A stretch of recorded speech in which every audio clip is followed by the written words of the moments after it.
In this video, I'm going to show you how to enable tap to wake on iPhone. So the essence of the tap to wake application on your iPhone is if your iPhone screen is locked, you can just double tap the iPhone screen to wake the iPhone just like this.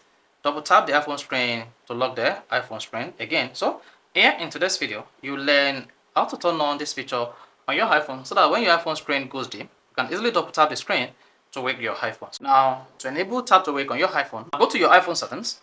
Under settings, scroll down and click on accessibility. Now here, click on touch. Once you click on touch, just scroll through these touch settings.